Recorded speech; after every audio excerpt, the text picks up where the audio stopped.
الحسنى فادعوه بها وذروا الذين يلحدون في أسمائه سيجزون ما كانوا يعملون.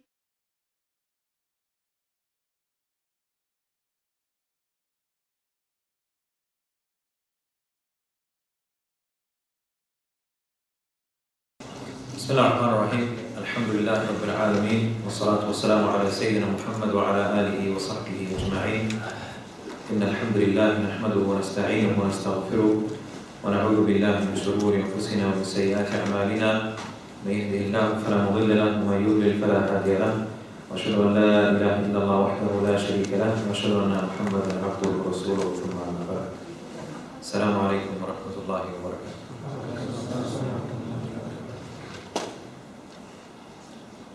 This week's lesson will begin by going to the beginning of the book. So we'll be starting with the first name that is mentioned in the book, which is Ar-Rabb, loosely translated as the Lord. The author, he says, this name has been repeatedly mentioned in many verses. Ar-Rabb is the one who nurtures and sustains all of his servants through regulating their affairs and granting all types of favors and blessings. More specifically, he is the one who nurtures and sustains his sincere friends by correcting and purifying their hearts, souls and manners. This is why their supplications are frequently made with this noble name, because they seek this specific nurturing. And then the translator quoted the verse, "And your Lord, وَرَبُّكَ," and your Lord is most forgiving, owner of mercy, were he to call them to account for what they had earned, then surely he would have hastened on their punishment. But they have their appointed time beyond which they would find no escape. This word Ar-Rabb, or this name Ar-Rabb, is probably the most frequent name in the Quran after Allah. So Allah subhanahu wa ta'ala, Lafzul Jalala, the name of Allah subhanahu wa ta'ala, is the most frequent name mentioned in the Quran, thereafter followed by Ar-Rabb, which is roughly over 500 times it has been mentioned in the Quran. So it's a very important name, and in fact you find many scholars, they say that the name Ar-Rabb is one of the pivotal names of the names of Allah. Allah has a group of names which most of the names, other names of Allah, they essentially stem from. Allah being one of them, Rabb being another one, and Rahman, Ar-Rahim being the other as well. These three names, as Ibn Qayyim used to say, they are the foundation for all of the names of Allah. Allah, Rabb, and Rahman, and Rahim. And it's interesting to note that these are the first few names which are mentioned in Surah Al-Fatiha. So inshallah, let's try and give some justice to this name and explain it. Firstly, linguistically, the name Ar-Rabb, how is it used by the Arabs and what does it mean? The scholars differ as to the roots of this word. Some say that the name Rabb is derived from the root letters Ra, Ba and Ba. So Ra, Ba, Ba. Every word in the Arabic language is derived from what we call free radicals. Free, you can say, primary letters. Even two-letter words that we know, like Ab and Akh, Ab as in father, that's even derived from the root letters Hamza, Ba and Waw. So Rabb, although it's actually, if you consider the Shadda, it's got three letters there. So many scholars of the view that Rabb is derived from these three letters, Ra, Ba and Ba. Now what does that mean in the Arabic language? In the Arabic language, one of the primary meanings for Ra, Ba, Ba, the Ra and the Ba and the Ba, is to fix something, to rectify something. Al-Muslih, we say. Al-Muslih, someone who rectifies, someone who fixes something which was damaged. It also has a meaning of being sovereign over something. So there's a Rababtul Qawm, I took charge of a people. So it has a meaning of fixing, it has a meaning of rectifying, and it has a meaning of leading. These are some of the linguistic meanings that are associated with this word Ra, Ba, Ba. The Arabs would therefore use this word to refer to Al-Malik, the owner of something. The owner of something we call Rabb. For example, the owner of a house we say Rabbud Dar. Rabb ad-Dar.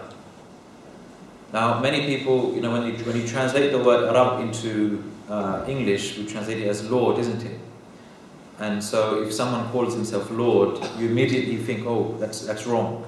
No one can call themselves Lord. But actually, in the Arabic language, Rabb is used for many, as a title for many positions that humans hold. So, Rabbud Dar, a housewife in Arabic, we call Rabbatul Bayt. Just a feminine version, you add a ta at the end. Rabbatul Bayt. Okay, so she's the lordess of the house. Okay, if you can say that. And that's not wrong. That's not considered wrong. That is not considered wrong. It's only when we say Ar-Rabb, the Lord, when you add the definite article alif lam, that's particular to Allah subhanahu wa ta'ala. But when you mention it in an annexed form, annexed to something else, then it's fine. Likewise, the Arabs would refer to Ar-Rabb as a Sayyid al-Muta', like the chief of the tribe that would have to be obeyed. He is someone who we will call the Rabb of the Qarya, or the Rabb of the Qabila, the Rabb of the tribe. So we have owner, we have someone who is to be obeyed, a Sayyid al-Muta', and we have the concept of al-Muslih. So these are the three foundational, you can say, meanings. The owner of something, Rabb is the owner, he is the one who is to be obeyed amongst the people, or in terms of creation, all of the creation is to obey Allah. And thirdly, the one who rectifies. The one who rectifies. All of these meanings are present in the name Ar-Rabb for Allah, as we will learn, inshallah. We said though, remember that the scholars differ as to the roots. There's another interpretation that says Rabb is actually derived from the root word Ra, Ba and Waw, not Ra, Ba, Ba. Ra, Ba and Waw. We get the word riba, riba, interest or usury from this word. And Rabawa has a meaning of growth, for something to grow. That's why riba, we call it interest, because the rate, it grows, isn't it? Okay, you borrow, say, £10 from someone and you pay them back by giving them £15. That's riba, it's grown, the amount has grown. And this is where we get the word Tarbiyah from. Tarbiyah, I'm sure you've all heard of Tarbiyah. How do you translate Tarbiyah, brothers? Nurturing, yeah. Nurturing, educating. Because when you nurture someone, what are you essentially making them, what are you essentially doing? You're making that person grow. Intellectually, spiritually, psychologically, you're developing them, you're growing them. And hence, a person who does tarbiyah, we say in Arabic, he's a murabbi. Okay? Now, this has a specific meaning amongst our communities. A murabbi is someone who's old and respected. He's a murabbi. Yeah? But not every murabbi is a true murabbi. Okay? But in many cases, that is the case. Once you've reached an old age, you have that ability to nurture and educate people because of experience you have in life and the wisdom that you have developed. So there's this meaning of nurturing and growing and developing. Now, this I find to be quite fascinating, really, because this meaning, I believe, is the primary meaning behind the name of Allah, Ar-Rabb. It's not just to do with the fact that He is to be obeyed, because as soon as you hear the word Rabb, Lord, you know certain names of Allah, when you hear them, you feel at peace. Rahman, Rahim. When you hear the name Shadid al-Iqab, that's Shadid al-Iqab, Al-Qahhar, Al-Jabbar, these names sort of put fear into your heart, isn't it? Now when I say the name Ar-Rabb, what's the first thing? Is it a positive feeling, or do you feel scared? What do you feel? I mean, both are positive. Maybe another way should I... when you hear the word Rabb, does it instill you with fear or does it instill you with hope? Okay, put your hands up if you think fear. Okay, who thinks hope? Okay, mashallah. Okay. The answer you find in Al-Fatiha. And I'm always referring back to Al-Fatiha because really the whole religion revolves around Al-Fatiha. Alhamdulillahi Rabbil Alameen. All praise is due to Allah who is Rabbil Alameen. There's your answer. Why is all praise due to Allah? Because He is Rabbil Alameen. So when you think of this name, I want you to understand that this is a name that is meant to instill within you hope, not fear. Now, when you call upon Allah subhanahu wa ta'ala, in most cases, you call upon Allah with an attitude of hope, isn't it? We know, for example, Allah is al-Mani'. He is the one who he can prevent good from reaching you. Allah is al-Mani'. But we don't call upon Allah with that name. Like if you want Allah to give us something, Ya Mani', O Preventer, Ya Qabid, the one who withholds back. We don't call upon Allah with that name, do we? Because these names don't really instill hope in the person's heart. It's more of a sense of fear, okay? But how many of the du'a start with the phrase Rabbana? Many, isn't it? And that's why the author, he says here, he says, this is why their supplications are frequently made with this noble name, because they seek the specific nurturing. So the underlying meaning of Ar-Rabb is that of nurturing and developing. Now, this nurturing and developing is of two types. This Tarbiyah of Allah to His creation is of two types. There is one which is very, very general. There's a very general form of nurturing. And this includes the fact that Allah, He created man, all of man, so believer and disbeliever alike. He provides for every single human being. He sustains them, takes care of them in terms of physically, their health, etc. He gives life to them, He gives death to them. So He is the Rabb from this perspective, and He is a Lord in the sense that He owns the creation. He is the one who is to be obeyed. He is the one who rectifies their affairs, and He grows and develops them and nurtures them. The second type, though, this is the one which really I think everyone should try and reflect on. This is the specific type of nurturing. And this is the type of nurturing that, again, the author referred to. He is the one who nurtures and sustains his sincere friends by correcting and purifying their hearts. So He nurtures them internally. This is the Tarbiyah al-Khassa, the more specific form of nurturing where Allah, He takes care of your Iman. Allah, He takes care of your Iman. He nurtures Iman in your hearts. وَزَيَّنَهُ فِي قُلُوبِهِمْ. And Allah, He beautified it in your hearts. وَزَيَّنَهُ فِي قُلُوبِكُمْ. He beautified Iman in your hearts. وَحَبَّبَ إِلَيْكُمُ الْإِيمَانِ. Allah made Iman beloved to us. وَكَرَّهَ إِلَيْكُمْ الْكُفْرَ وَالْفُسُوقَ وَالْعِصْيَانِ. And He made disbelief, transgression, etc. something which is hated by you. So this ability to even love and find attachment to Iman, it's a gift that Allah has placed in your heart. It is not something that you can place in somebody else's heart. This is why Allah subhanahu wa ta'ala says to the Prophet إِنَّكَ لَا تَهْدِي مَنْ أَحْبَبْتَ وَلَكِنَّ اللَّهَ يَهْدِي مَنْ يَشَاءُ. You cannot guide whoever you wish. It is Allah who guides whoever He wishes. The love for the truth, the love for Iman, the love for the Akhirah, this is a gift from Allah to the servant, and this is how we must understand it. So Iman, Tawfiq, this concept of Tawfiq, something which I believe many of us are very oblivious to. We don't pay much attention to. Tawfiq. What is Tawfiq? Tawfiq is, we say, divine support, divine accord, divine assistance.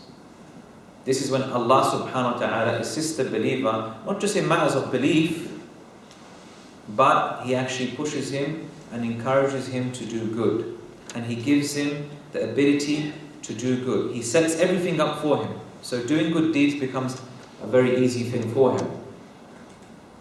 وَمَا تَوْفِيقِ إِلَّا بِاللَّهِ. This was the statement of the Prophet of Allah, Shu'ayb.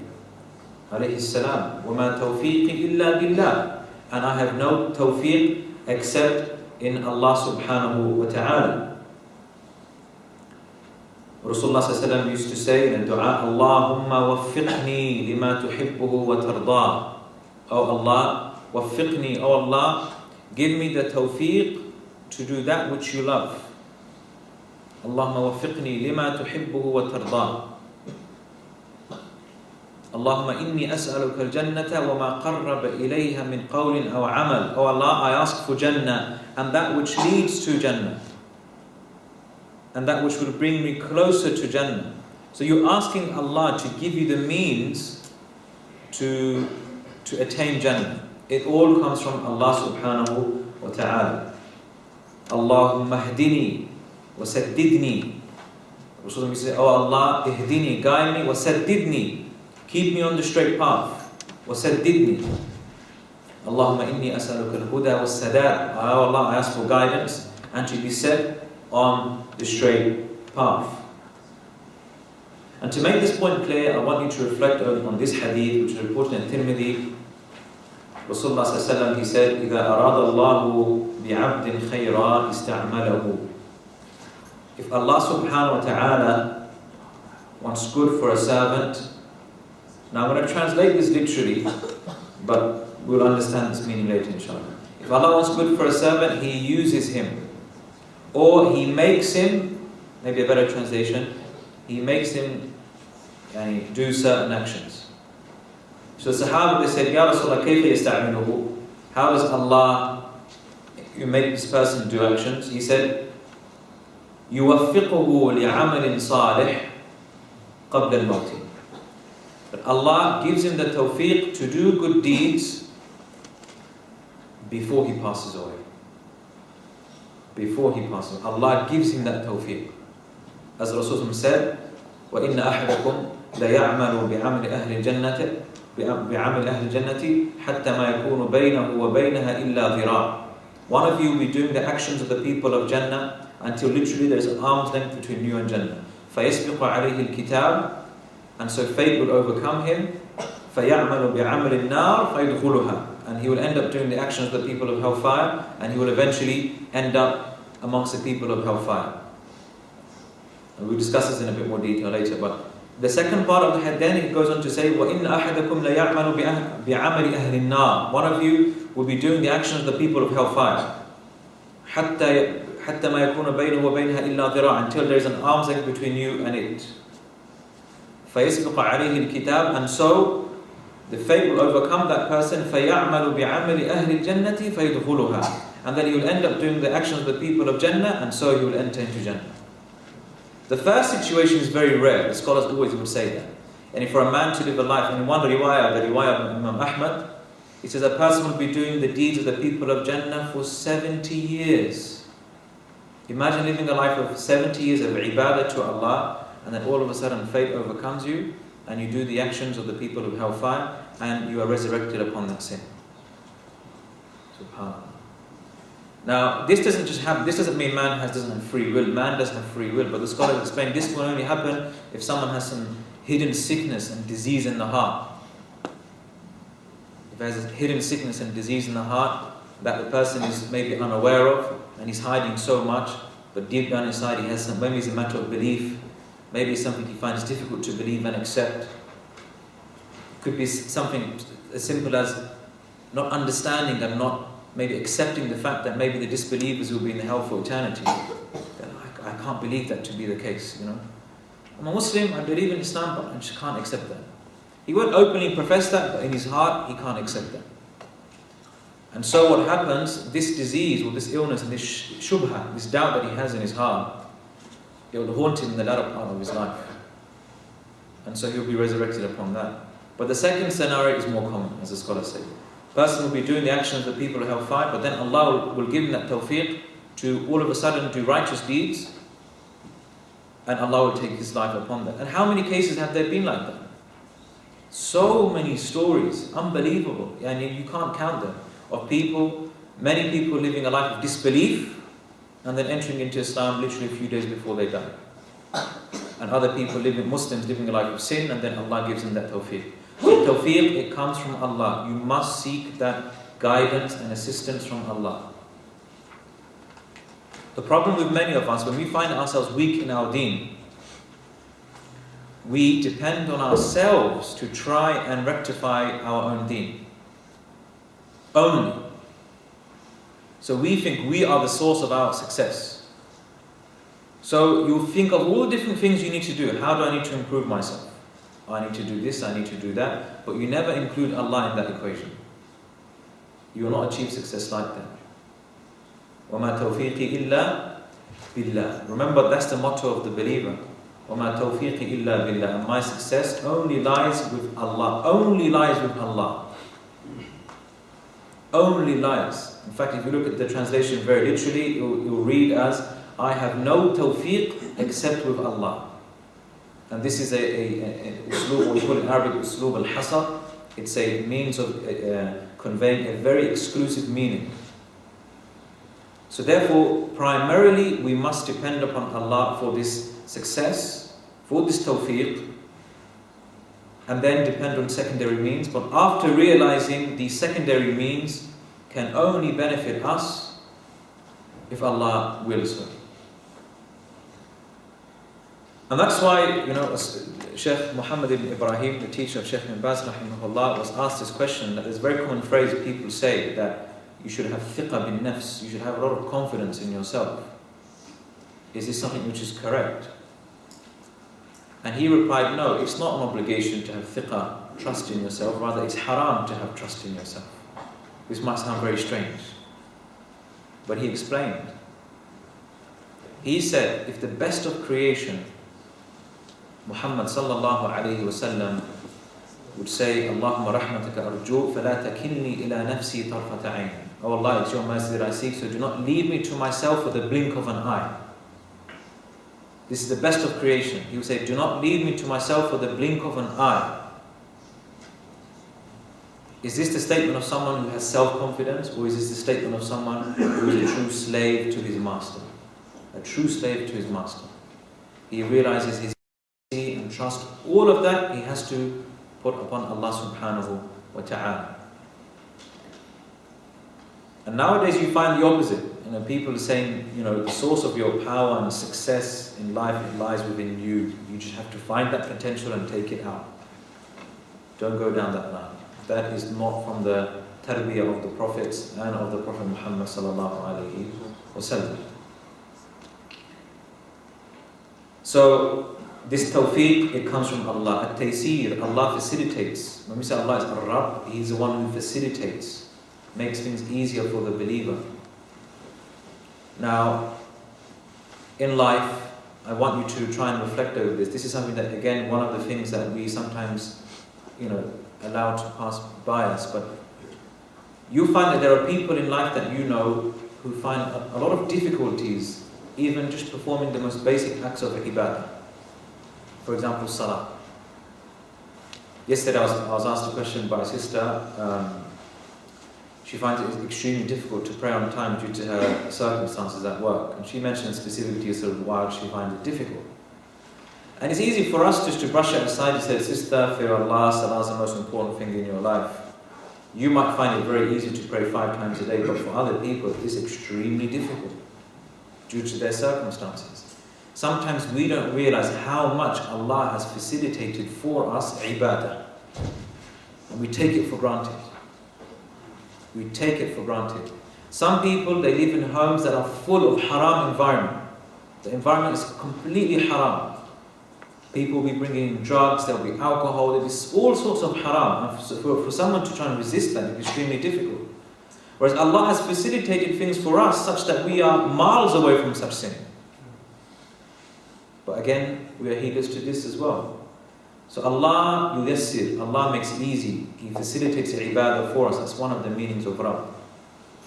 So therefore, when we call upon Allah, as the author says here, in fact, it is in particular you find the du'as of the prophets. If you look at all the ad'iyah, the du'as in the Quran of the prophets, you find most of them begin with Rabb, Rabbana, Rabbi. Why? Because they're seeking this particular meaning, that of nurturing that of tawfiq and that of taysir. Nurturing, divine assistance, and divine facilitation to make things easier for the servants. So you must try and remember these meanings when you call upon Allah with this name, Rabb, Ya Rabbi. So when you're in need of strengthening your iman, when you're in need of that time where you just don't know what to do, what decision to make in life, you need that tawfiq from Allah, call upon Him with this name, Ar-Rabb. If the person truly realizes this meaning, then his attachment to Allah will naturally grow. A beautiful hadith, Rasulullah ﷺ said, as reported in Sahih Muslim, ذَاقَ طَعْمُ الْإِيمَانِ مَنْ رَضِيَ بِاللَّهِ رَبًّا وَبِالْإِسْلَامِ دِينًا وَبِمُحَمَّدٍ صَلَّى اللَّهُ عَلَيْهِ وسلم رَسُولًا. The one who is pleased with Allah as being his Lord, Rabb, the one who is pleased and content with Allah being his Lord, and is pleased with Islam as being his religion, and is pleased with Muhammad ﷺ being his messenger, ذَاقَ طَعْمَ الْإِيمَانِ. He tastes the sweetness of Iman. He tastes the sweetness of Iman. And one of the supplications we're taught to say in the mornings, رَضِيتُ بِاللَّهِ رَبًّا. This is what we're meant to say. رَضِيتُ بِاللَّهِ رَبًّا. I am pleased and content with Allah as being my Lord. This is very different to saying, I believe. You can believe in Allah, that's fine. Many people believe in Allah taw'an or karha. Many people willingly, and they just can't help but believe. There's no other choice. They say, look, I have to believe. There's no other way I can deny my Lord, so I have to believe. That's very different to someone who radiya billah. He is pleased, he is happy, and really happy at the fact that Islam is religion. Allah is his Rabb. And that's a very deep meaning, and something to achieve that state requires a lot of thought and reflection to see how Allah deals with you in life, and how you interact with Allah subhanahu wa ta'ala. Really is a beautiful dhikr. Try and memorize it, say it in the mornings and the evenings. Raditu billahi rabban. Raditu billahi rabban. I am content and happy and pleased with Allah as being my Rabb. And so,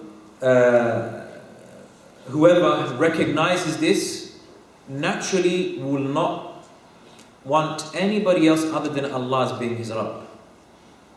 He will not be pleased with any other religion other than Islam, and he will not be pleased with any other prophet other than Muhammad sallallahu alayhi wasallam. That's his ultimate and best option that he has. Now, for us living in this society where we're bombarded with certain norms and traditions, sometimes you think to yourself, if only this was allowed, if only that was allowed, life would be a lot easier. No, that's not the way of the believer. For him, his ideal is the truth, what Islam has come with. And he judges everything based upon that. That's a sign of true submission. That's a sign of true submission, that you give preference to what Allah has decided for you, because you know how much He cares for you, how much He nurtures you. And it's for this reason, the first commandment in the Quran, Ya ayyuhan nas, u'budu. And what comes next? Ya ayyuhan nas, u'budu rabbakum. U'budu rabbakum. He didn't say u'budu Allah, u'budu ilahakum, u'budu rabbakum. There's a connection there. Worship your Rabb. Because when you truly realize who Ar-Rabb is, you will truly want to dedicate your life to Him. وَأَنَا رَبُّكُمْ فَاعْبُدُونَ. And I am your Lord, so therefore worship me.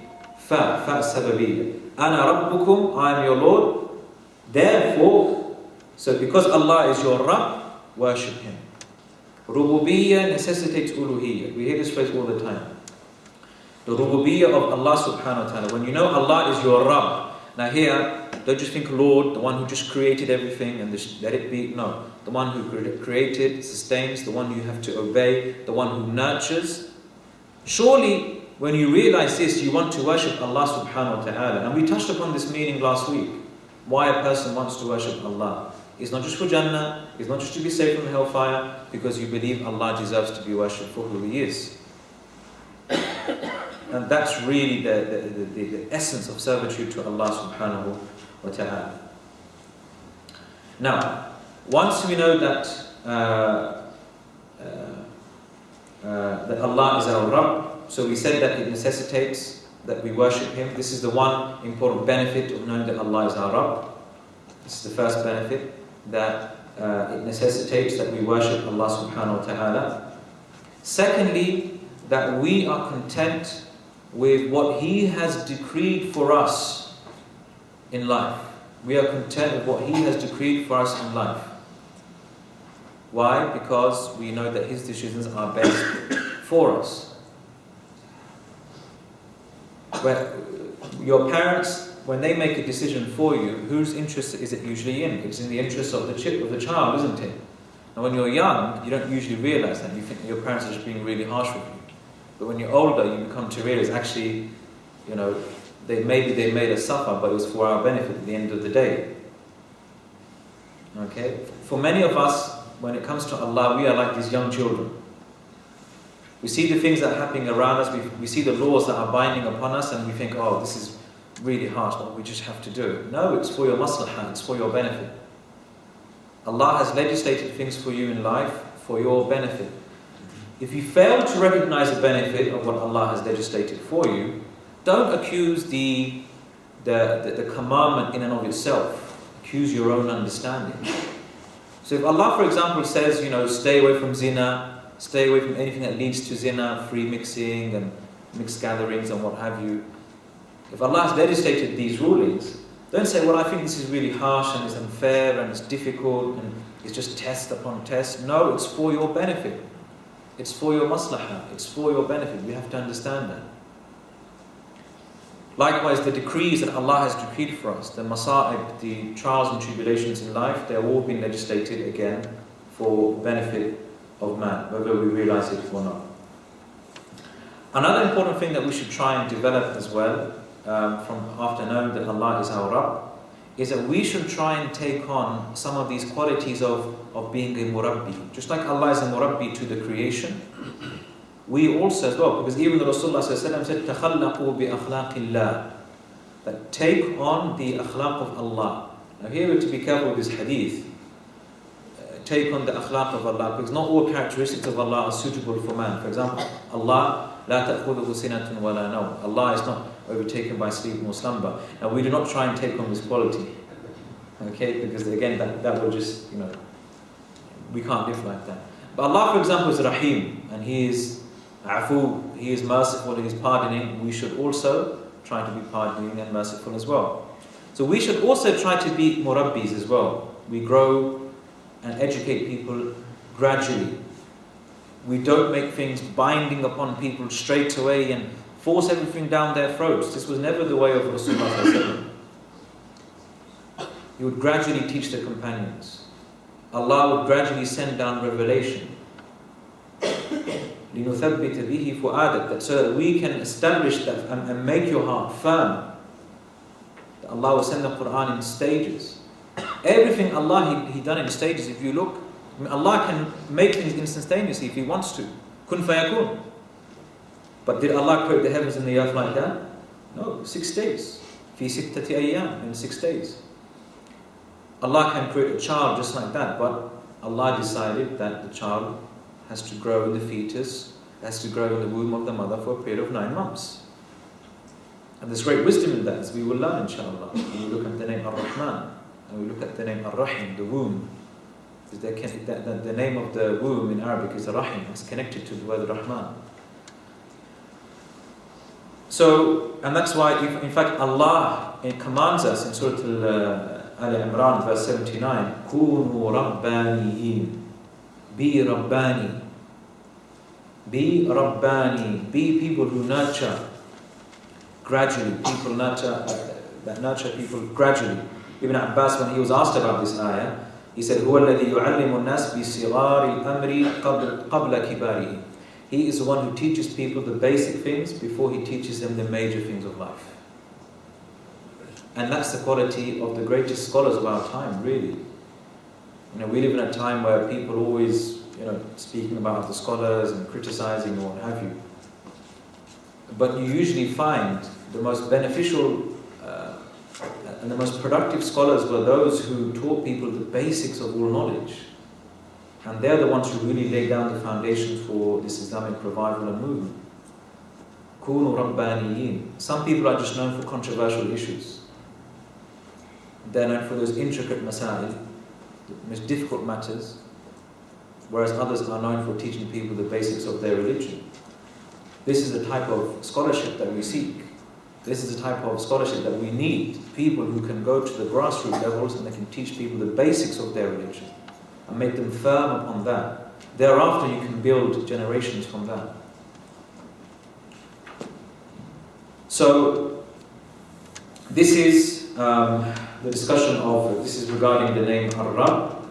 So, just to conclude on that, we said Rabb, remember, this is the second most common name in the Quran after Allah, is mentioned some 500 times.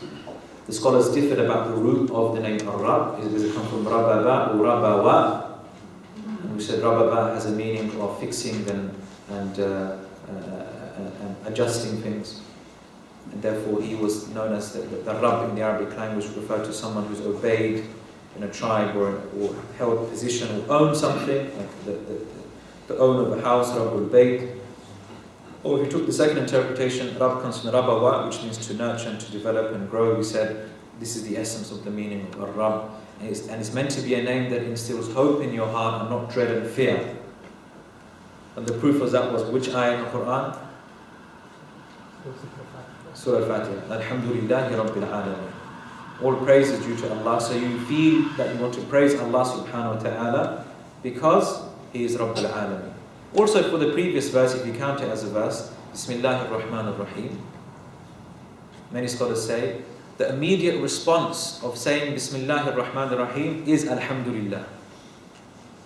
So I begin this action in the name of Allah, the most merciful, Ar-Rahman and Rahim.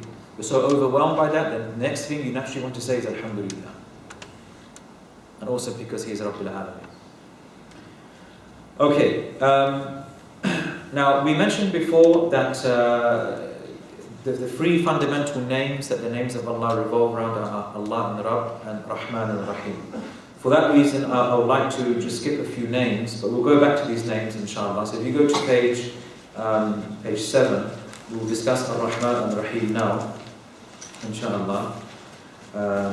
Just to, as I was reminded, this brother came up to me, this narration, تَخَلَّقُوا بِالْأَخْلَاقِ اللَّهِ, take on the akhlaq of Allah. Many scholars did say you cannot attribute that to the Prophet ﷺ, but it's an athar, or narration that many scholars nonetheless still quote, and they say the meaning, it's okay as long as you understand it in a balanced way. Obviously, as I said, you can't take on all of the characteristics of Allah subhanahu wa ta'ala.